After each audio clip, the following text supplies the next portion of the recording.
Look into the heart of a true believer right now. One of the people who staked everything on Trump's promise to expose the powerful, to drag their sins into the light, to avenge the suffering that everyone else seemed to ignore. Imagine what it's like to wake up and realize, all at once, that your Messiah is the one holding the door shut. Not some distant villain, not a faceless bureaucracy, but the very man who taught you to believe in the coming storm. For years, the most radicalized wing of the American right was fueled by the promise that the world was about to be cleansed. Epstein wasn't just another scandal. He was the keystone to a universe of righteous fury. The abused and abandoned, the conspiracy seekers, the doomsday prophets. These were people who found meaning in the idea that one day justice would be unleashed in a flood. And the man who stoked that fire more than anyone else was Trump.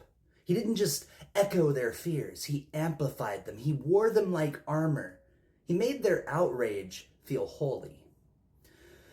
Then came the murder of Epstein in federal custody. Nobody who was paying attention could mistake that for mere incompetence. Cameras blinked out, guards nodded off. The Attorney General declared it a perfect storm of screw-ups. But to those who had spent their lives decoding hidden meanings, the truth was obvious. The one man who could have brought down the powerful was eliminated under Trump's own watch, under his deep state. This wasn't a blunder. It was a demonstration of the raw power to erase inconvenient reality, live and on camera. But it didn't end there. In Trump's second term, the promise was dangled again. The client list is coming. Just wait. Soon. Any day now. And then, silence. Not just silence, but contempt. Trump's deep state closed ranks. The investigation was shuttered. Files locked. The narrative erased. The same machine that built a movement around the hunger for truth now mocked its own base for wanting answers. If you ask questions, you are weak, or a pawn for the enemy, or worse, no longer one of the faithful. The effect of this betrayal is not merely disappointment. It's annihilation. For a decade, these people were told their pain was real. Their rage was righteous. That history itself was about to turn in their favor. Now, the man who once claimed to be their sword and shield is telling them there's nothing behind the curtain. The world didn't end. The storm never came. And the Messiah has turned his back. This is the most dangerous moment in the life cycle of any radical movement. When the myth collapses, humiliation curdles into desperation, and the need for catharsis becomes unbearable. The people most susceptible to violence are not the ones who never believed. They're the ones who went all in, who burned their bridges, who redefined themselves as soldiers in a cosmic war. To have sacrificed everything for a leader who then discards you is an injury that goes deeper than politics. It's personal, primal, existential.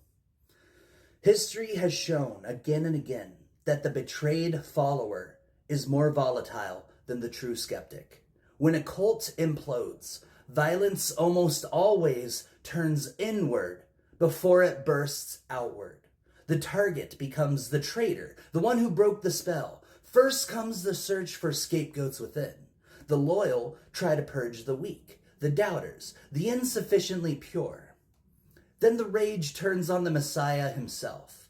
They want to make him pay for betraying their devotion. Only after this civil war burns out does the fury find new external targets.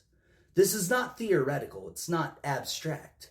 Domestic terrorism research is filled with case studies where humiliation is the accelerant. When the righteous are denied the revelation, the desire to punish becomes unmoored from reality. It no longer matters whether the leader is alive or dead, whether justice is possible or not.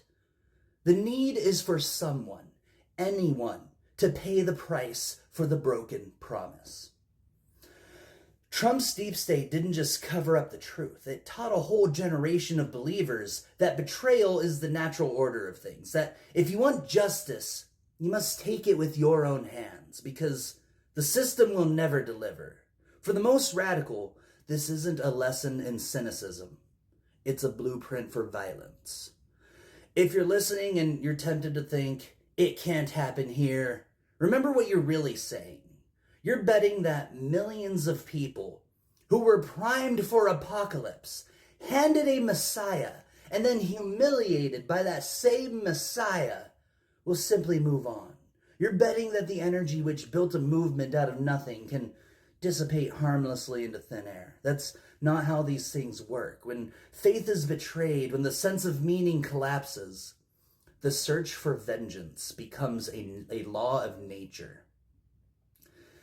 The only honest warning is that the most dangerous time is now. The wound is still fresh. The betrayal is raw. The anger is still searching for a target. The violence that may erupt will not begin with the enemy outside. It will begin with the enemy within. When the betrayed turn on the betrayer. When the crusaders decide the Messiah is a fraud. The logic of the storm lives on even after the story is dead. What comes next is not peace. It is reckoning. Do not look away. Do not mistake temporary quiet for lasting order. The same machine that engineered the cover-up also engineered the conditions for chaos. The next chapter will be written not by the architects of the conspiracy, but by the believers they left behind, disarmed, humiliated, and ravenous for justice that will never come. The lesson of this moment is simple. When you build a movement on promised vengeance, you cannot control where the vengeance lands when the promise is broken.